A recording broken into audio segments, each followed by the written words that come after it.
This morning I'm talking about God's presence among us. You know, God's presence is around us all the time, and a lot of times we don't really realize how close He is to us. And we read in 1 Kings chapter 16 that Ahab became the king of Israel. And the Bible says there that he did more evil than any other king for the eyes of the Lord. And because of that, it says that the favor was withheld in Israel because of the evilness that the king did.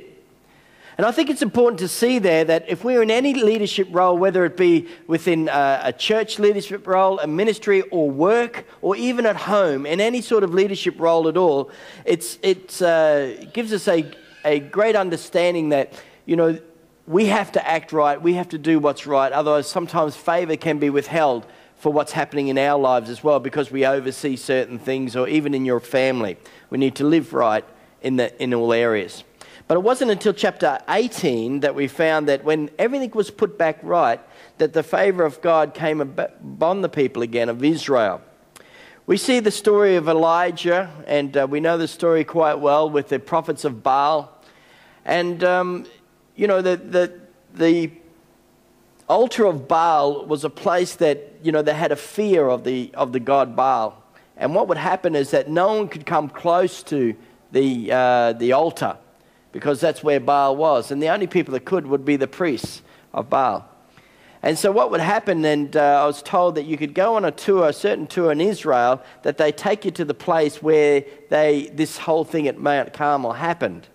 And the altar there is set up, and then what happened is that they've got underground tunnels, hidden tunnels underneath it, where actually their people would come through and they would hide underneath. And when the priest would sing out, you know, let the fire come, they would hold fire up like that underneath. The people would. So they would see fire, and they would pretty well trick the people about what's happening with Baal, that he thought that he was real and so on. And they're still here today, that you could go and see those underground hidden things.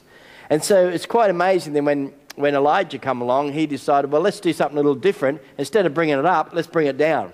And that really freaked them out because they didn't know what to do then, and they had to get into, you know, dancing and yelling and cutting and all sorts of stuff. But they really saw that it couldn't happen, especially putting water upon it as well. So they weren't able to do anything. So it was quite amazing. And when we see that, you know, God came through and the fire of God fell, and then the prophets were destroyed and so on, that, you know, Israel became getting favor again. And we need to know that sometimes God's looking for someone who'll just stand up for what's doing right, and, you know, do what God asks us to do. And sometimes we come at a personal cost, like Elijah, come at a personal cost to him as well. But He's looking for a man or a woman or a young person to stand up and do what's right. It may be in your workplace, it may be in your home, it may be in any influence that you have, that we have to stand right for the things of God. It's easy to get involved with the things of the world. It's easy to have a lending ear to some things that we shouldn't lend our ear to. And sometimes we don't say anything, where we need to start standing up and saying what's right. Because I believe God's protection's with us in all things. He'll take us through these situations in the hard places and the hard times, because He will provide for us. You know, we're asked as Christians, I believe, to be bold.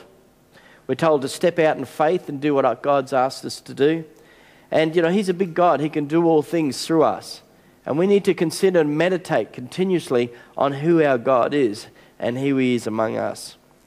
I'd say it's just like the students in India. You know, in India, they go out with boldness. They just go out there and they say, your God's big, let's just show you our God. Our God can do this, your God can't do that. And I think if we get that way out in the community into where we are, that we can stand strong and say, our God's a big God, and believe that He would come through for you because you're standing on the truth of who He is and how big He is. I believe that God will show great things to the people that you go out to do. And I think that's what He's called us to do, and we need to always be like that, because our God's not distant, He's close to us. And we live in His presence, and we're directed by Him continually in our life. And we experience favor, we experience power through His name. And, you know, some of us don't experience a lot of power through His name, but the power is available there for all of us if we tap into it and understand about the presence of God and understanding who He is and how close He is to us, and being aware of who He is. You know, God, looking through history of the Bible, we always see that God has always drawn closer to mankind. If you start right back at the beginning, you see Abraham. Abraham's called of God. And you see that in those days there, they said God was out there. He's out there in the sky. And that's why a lot of them started worshiping the sun god, right? And they're out there. God's out there. And then we see that what happened was that Moses came along and then God lived with them in the tent and in the tabernacle. So he drew closer to them and in the ark. So God came from out there into the tent, into the ark. And then we see Solomon coming through and he's living in a temple, that they built the temple. So now he's not just moving around with them, he's actually right there amongst them in the camp at the temple. Then we see as it gets closer through the journey, we see Jesus coming. And now we've got God living amongst the people in flesh. So he's come from distance to the tent, to the temple, to Jesus living in the flesh amongst us. Then it comes one further and now he lives within the people's lives through the Holy Spirit. You see, God's continuously wanting to draw close because before the foundation of the world, that's been his whole heart. He's had the plan for us to live close and to be close direct within. He's always gone closer and he always will draw close to us.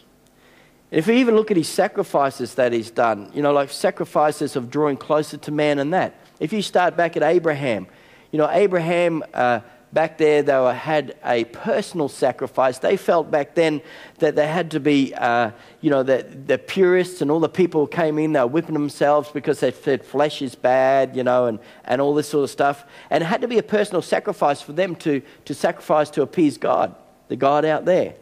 And to a point, some people out there, that those times were sacrificing their own children because their children were the most dearest things to them. But then as we come down, we see Moses and Solomon in the tabernacle and the temple, that there were many sacrifices of animals and so on to appease God. Then it came to 1 year sacrifice of the goat, of the scapegoat, where they laid their hands on the goat and sent it off and so on. And then it comes closer again where Jesus came and it's once for all. Again, he's bringing it closer to himself, once for all. And then he does one thing more to come closer to us, that really this mankind don't need sacrifice anymore because Jesus did it.